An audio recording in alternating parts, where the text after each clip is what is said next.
Yo les mandé de Vivi un cuento que se llama Cautivas, que ahora le vamos a preguntar a Vivi. Yo la verdad que interpreto, me pareció interesantísimo, Vivi, el cruce, ¿no? Y la información dada como en gotas. Porque uno empieza y entendés que es una mujer hablándole a la otra y que una está atada, ¿no? Esta es la primera imagen. Por lo menos a mí, me discuten, a ver las otras que leyeron, Titi, Martita, Cari, bueno, sí, leí. María Inés, Sí, todos claro. intervengan. Bueno, las cosas es que empieza por ahí, después se va como dando más pistas, ¿no? Nos enteramos que esta mujer, la que está atada, vino aparentemente con el marido o con alguien que después tuvo algo que ver con un cacique que tiene que ver algo con esta otra chica también, y se va como, hay como todo un misterio en el centro, y me gusta también mucho la voz, Vivi. Es como un soliloquio, pero no sé por qué uno parece que escuchar hablar a la otra persona. Exactamente. ¿No? Es Increíble. un monólogo, parece, ¿no? ¿Quién dijo eso? ¿Quién dijo lo de monólogo? Acá. Sí, María Inés, exactamente es eso que acaba de decir María Inés, ¿no? La verdad es que nace, Cautivas es un monólogo, es una obra de teatro. Yo soy dramaturga y este es uno de los primeros textos que escribí después de hacer mi maestría en dramaturgia y nace como una voz monologal a partir de investigar acerca del mito de la cautiva, que es fundante de nuestra literatura argentina, ¿no es cierto?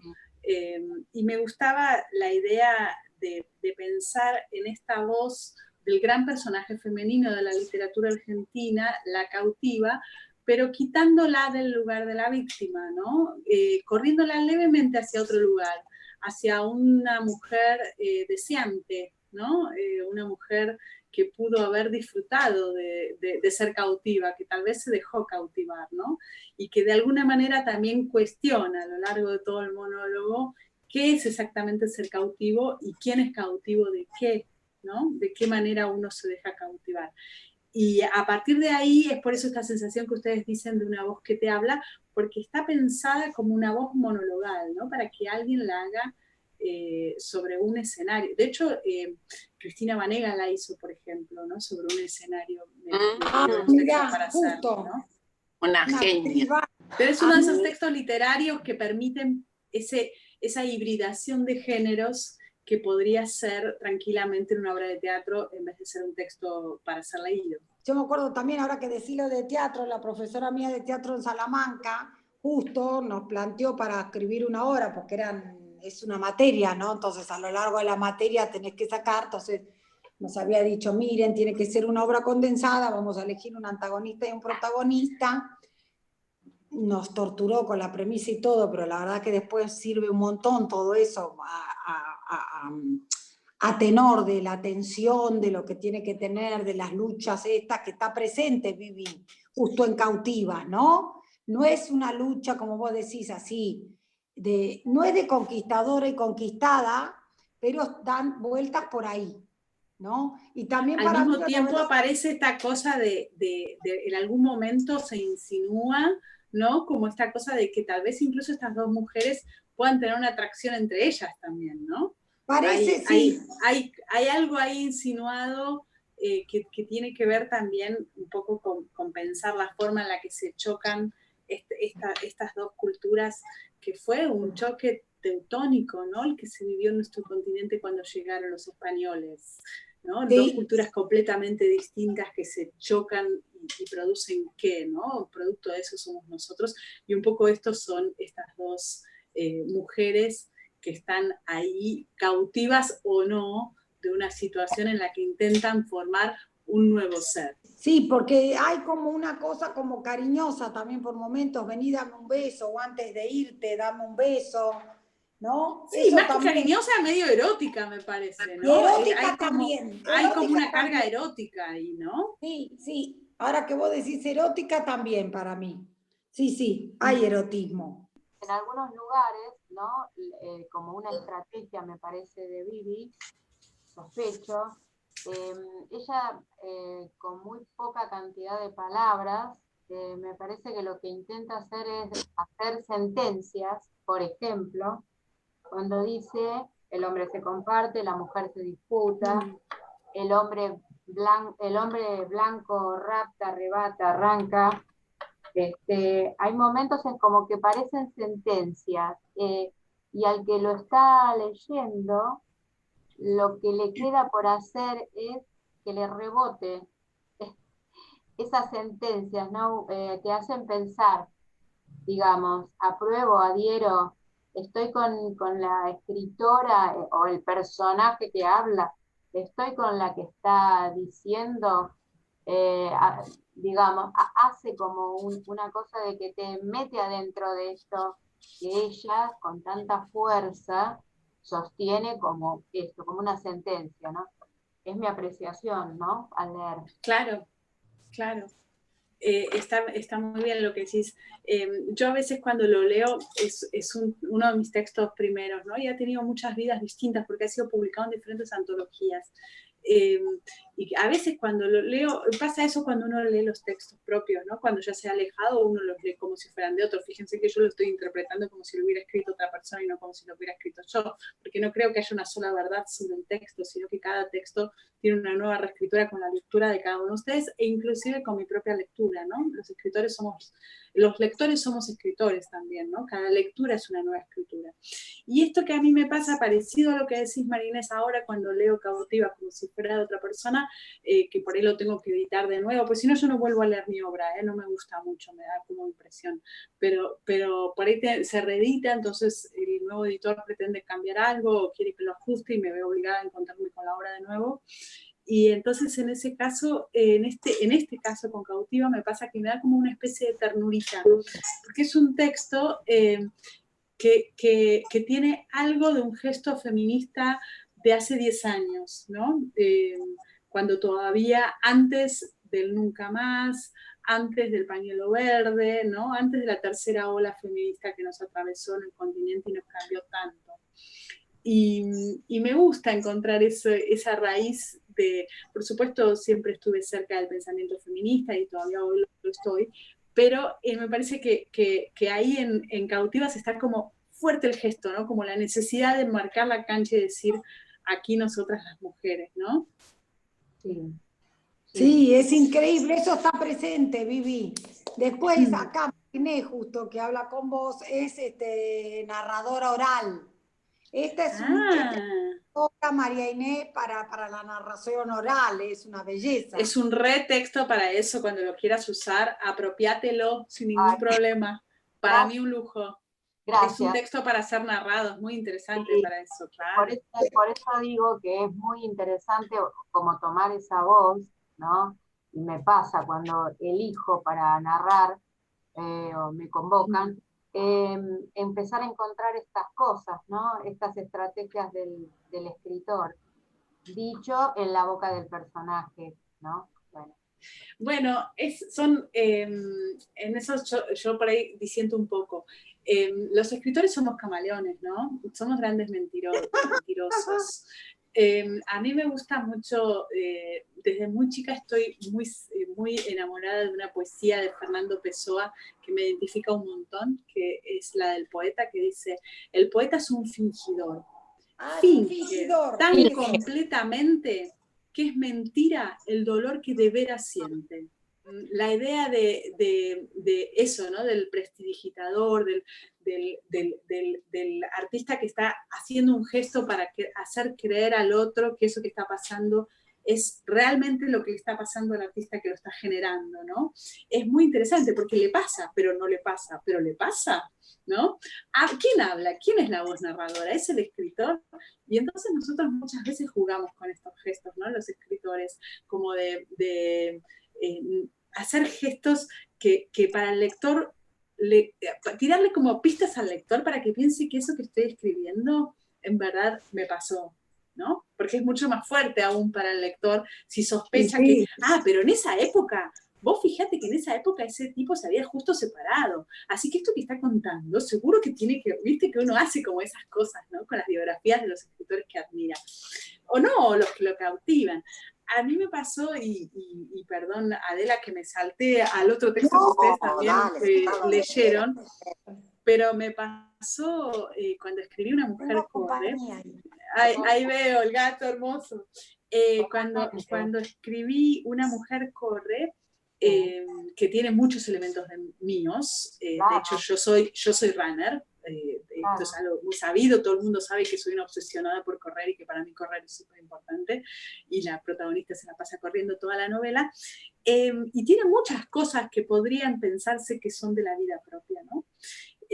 Y un día me pasó en un asado con una amiga, pero no tan cercana, alguien querido. ¿Vieron esas personas que uno no ve muy seguido, que no conoces mucho de su vida, pero te cae bien y que cada vez que te encontrás tenés onda, ¿no?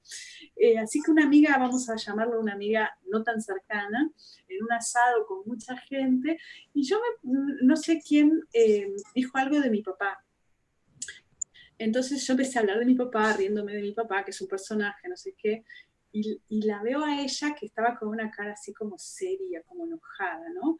Entonces en una parte me dice, pero Vivi, tu papá, así me hace, pero tu papá, ¿qué? ¿Mi papá qué? Dice, pero tu papá está preso. Claro. Yo, no, no, mi papá vive en Núñez con mi mamá en un departamento, no, pero tu papá fue militar. Claro, no, mi papá no es militar. Y así, entonces cuando le expliqué que toda la historia era mentira, que todo lo que se lee ahí no es mío, que no me pasó nunca nada parecido, se enojó muchísimo, pero mucho, mucho. Dice, ¿vos sabés lo que yo sufrí leyendo esto, pensando que a vos te había pasado todo esto? ¿Cómo no me avisás? Estaba indignada de que yo la había estafado. Y a mí para mí fue una caricia a mi ego de escritora, ¿no? Porque si uno logra eso, está bueno. Cuando vos decís la escritora dice tal cosa o dice tal otra, a veces la voz del personaje es absolutamente contrario a lo que piensa el escritor, ¿no? Del protagonista. No es que a veces uno dice cosas tremendas en la boca del... Y a veces te permitís incluso decir cosas que no te animarías a decir en la vida real. Uno escribe sobre aquello que le duele, que lo conmueve.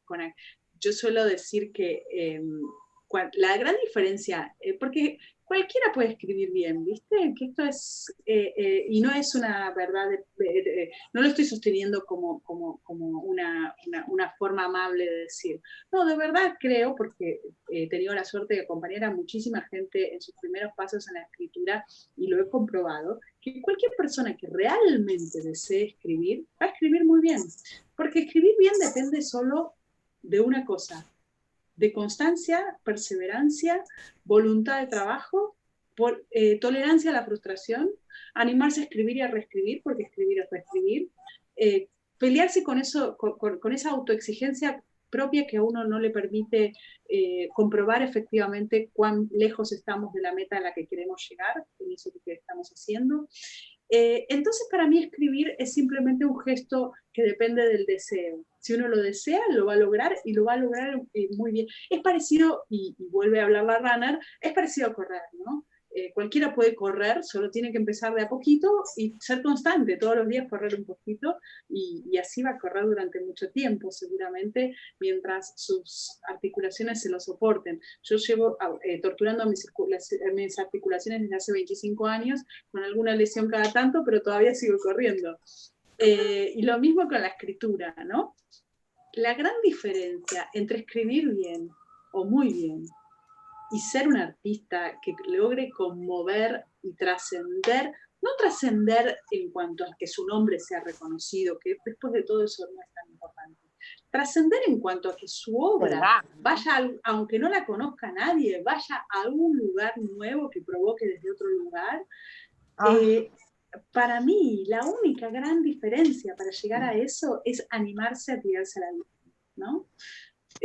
Es lograr realmente ir más allá del límite de la que la mayoría de las personas cuerdas prefieren no atravesar, ¿no? Para no dañarse.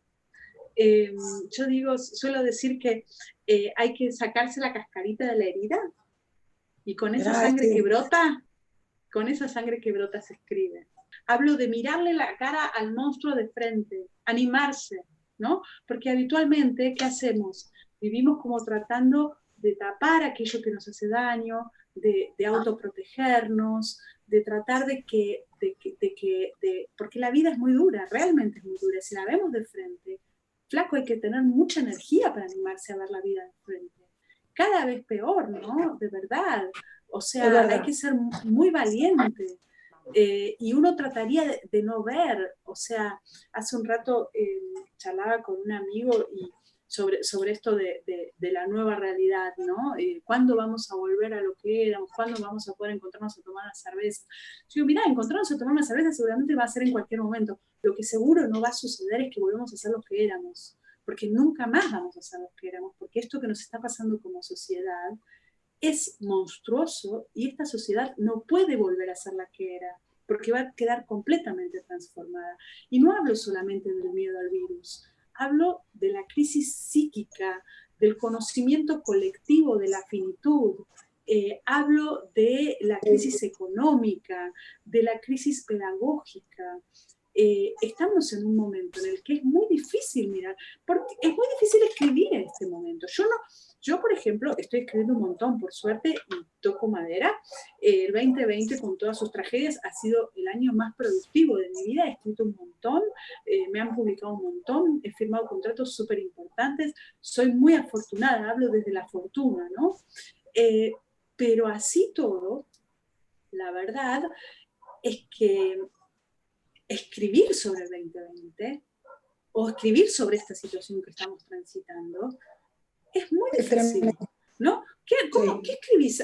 A mí me está pasando últimamente cuando muchos de mis clinicados me mandan textos y yo les digo, ¿pero esto cuándo sucede? Bueno, más o menos en esta época. No, si sucede más o menos en esta época, todo el mundo usa barbijo, la gente no se puede encontrar, tenemos miedo de ver al otro, estamos encerrados.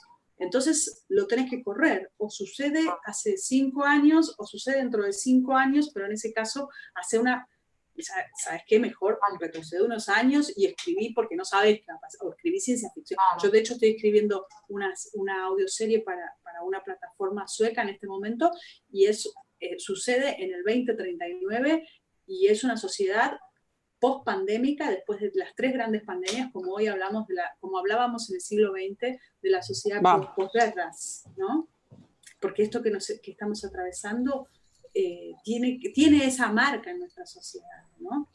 Y lo menciono porque Esteban me preguntaba qué es aquello que es difícil mirar o qué es aquello que duele. Cada uno igual tiene también su propio fantasma, ¿no? Aquel al que le cuesta transitar. Yo dije en chiste cuando hablábamos de esto al principio, es el fantasma que duerme bajo la cama, porque cada uno de nosotros tiene es una figura literaria muy clásica, y cada uno de nosotros tiene su propio fantasma debajo de la cama, ¿no?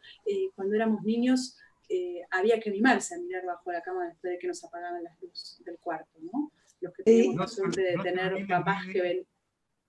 No te olvides, Vivi, que también todo esto que está sucediendo nos enfrenta cara a cara con la muerte, cosa que años anteriores no teníamos por qué pensar en la muerte.